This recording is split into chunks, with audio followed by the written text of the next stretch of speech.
अब हम बात करते हैं फीचर्स ऑफ फाइनेंस, एक एक करके बात करते हैं। These are the 5 features of finance and what are they saying. पहला feature channelizing funds.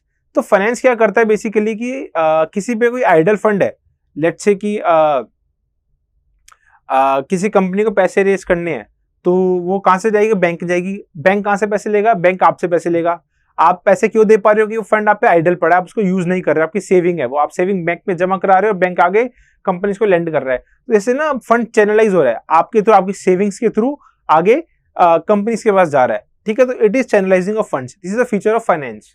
Then comes हमारा इन्वेस्टमेंट अपॉर्चुनिटीज। ना कोई कंपनीज होती हैं, उनपे फंड आ रहा है, they have to look upon कि where they have to invest. या अपनी बात कर लो, आप कंपनी की बात नहीं करो, आप पे अगर आइडल पैसा है, या तो आप बैंक में डाल दो, उसकी एफडी करवा दो, या रेकरिंग डिपॉजिट करा दो, या खाली करंट सेविंग अकाउंट में डले रहने दो, या फिर आप क्या कर सकते हो, आप उसको ही सेविंग्स को कहीं पे लैंड ले सकते हो, कुछ आप ऐसी एसेट, कोई कार ले सकते हो, कोई एसेट ले सकते हो, कुछ भी कर सकते हो आप। So how you are going to invest your money is also part of the finance, so investment opportunities. Now comes the acquisition, allocation and utilization of funds. This is applicable for the companies.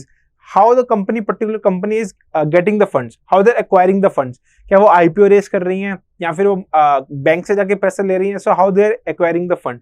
Allocation of funds. अब वो कैसे आगे पैसा allocate कर रही हैं, किस activity में पैसा लगा रही हैं आगे? It is allocation of funds. It should be rewarding in nature. मतलब जहाँ वो पैसा लगा रही हैं, it should give them the profits. उनका सेंस तभी बनेगा ना जिस रेट पे वो मार्केट से पैसा उठा रही है, इंटरेस्ट रेट पैसा उठा रही है। अगर वो इन्वेस्ट कर रही है आगे, तो उनका प्रॉफिट बनना चाहिए, तो ऑफ कोर्स वो इंटरेस्ट रेट से ज्यादा उनको पैसा आगे से आना चाहिए, कैश फ्लो पॉजिटिव होना चाहिए। So it is allocation of funds. ना वंस द अब वहां से प्रॉफिट भी आने लग गया, now you are getting the profit, आप उसको री इन्वेस्ट करोगे, अब इसको अगेन आपके फंड्स को यूटिलाइज करना है, so it is utilisation of funds. अब आप पे प्रॉफिट आ रहा है, आपको डिविडेंड भी दोगे, ओके, या रिजर्व में रख लोगे, या फिर उसको आप अगेन फ्यूचर अपॉर्चुनिटीज में इन्वेस्ट करोगे। So how you are going to utilise your funds is also part of the feature, is also the feature of finance, ठीक है। देन अगर फोर्थ फीचर है हमारा maximisation of share holders wealth. तो finance का purpose क्या है? Specially for a company, जो ही कंपनी ऑपरेट कर रही है, कि वहाँ पे शेयर होल्डर्स की वेल्थ को मैक्सिमाइज करना है। नोबडी वांट्स कि उनका पैसा कम हो जाए, उतना ही रहे जितना आज है उतना ही रहे, they all want to grow. So one of the very important feature of finance is maximization of shareholders wealth. Then comes हमारा financial management. Now this is the feature of finance, मतलब how you are going to manage your finances. अब इसके अंदर बहुत चीजें आ जाती हैं, इसके अंदर हमारा like how the financial decisions are being taken, वो सब यहाँ पे आ जाता है।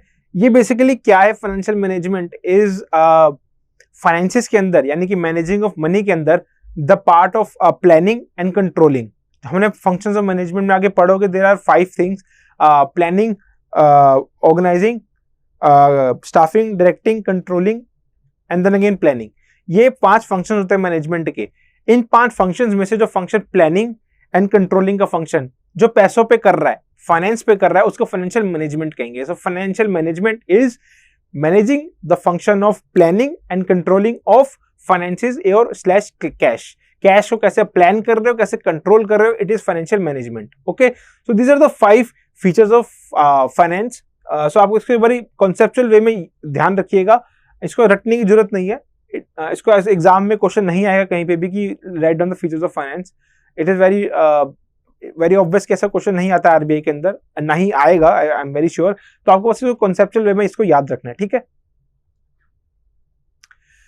Now comes the types of finance. मैं ऑलरेडी बता चुका हूं पहले भी, एक एक करके बात कर लेते हैं। तो पहला जो हमारा फाइनेंस है, इट इज पर्सनल फाइनेंस।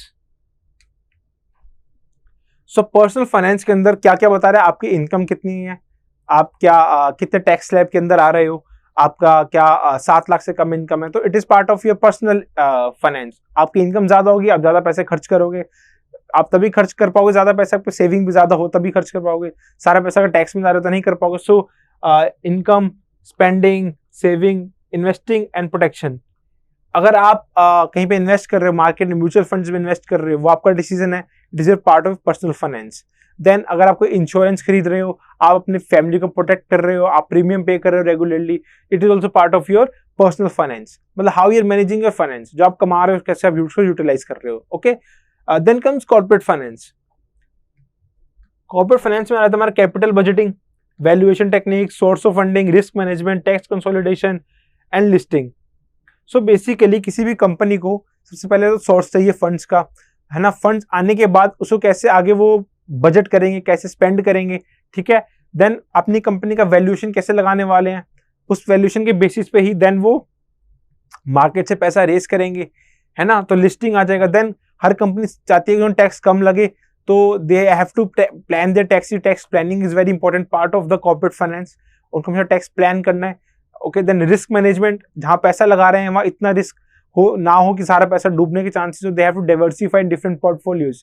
हर कंपनी, जैसे फॉर एग्जाम्पल कोई फाइनेंस की कंपनी है, वो नहीं चाहिए कि सारा पैसा उनको इक्विटी मार्केट में रहे, वो कुछ सेव करने के लिए डेट मार्केट में भी डालेंगे। अब इक्विटी डेट में फर्क क्या होता है आपको बताता हूँ। पहले पब्लिक फाइनेंस बताता हूँ, उसके बाद में आपको इक्विटी और डेट मार्केट में क्या डिफरेंस होता है, I will explain you that. So public finance में बेसिकली क्या है, ये गवर्नमेंट लेवल पे क्या हो रहा है। गवर्नमेंट लेवल पे क्या हो रहा है, गवर्नमेंट हर साल बजट लेके आ रही है। बजट के अंदर गवर्नमेंट बताती है कि उनका एक्सपेक्टेड इस साल का कितना पैसा आएगा, how much revenue they will be generating, revenue कितना आने वाला है, टैक्स कितना रेवेन्यू वाला है, नॉन टैक्स रेवेन्यू कितना आने वाला है। Then they have to tell कि वो कितना स्पेंड करने वाले हैं, किस मिनिस्ट्री को कितना पैसा देने वाले हैं। All comes under the public income, public expenditure, public debt and financial administration. Now public debt के अंदर basically they have to ensure कि पब्लिक डेट एक मिनिमम लेवल पे रहे। लाइक हमारी जो कमेटी बैठी हुई थी, FRBM committee, they have said कि हमारी एक लिमिट के अंदर पब्लिक डेट रखना है, उस लिमिट को एक्सटेंड नहीं करना है ना। तो यहाँ पे फिस्कल डेफिसिट, हमारा primary deficit, revenue deficit, this all become very crucial part of public finance, क्योंकि पब्लिक का पैसा है, टैक्स पेयर्स का मनी है। They have to be invest them in very careful manner. उनको पब्लिक गुड जनरेट करना है। They can not be so risky in investment कि उनका सारा पैसा नुकसान कर दे, because it is ultimately the money of the tax payer. So they have the responsibility of tax payers money और the citizens who are paying the taxes, ठीक है। So it is comes under the public finance.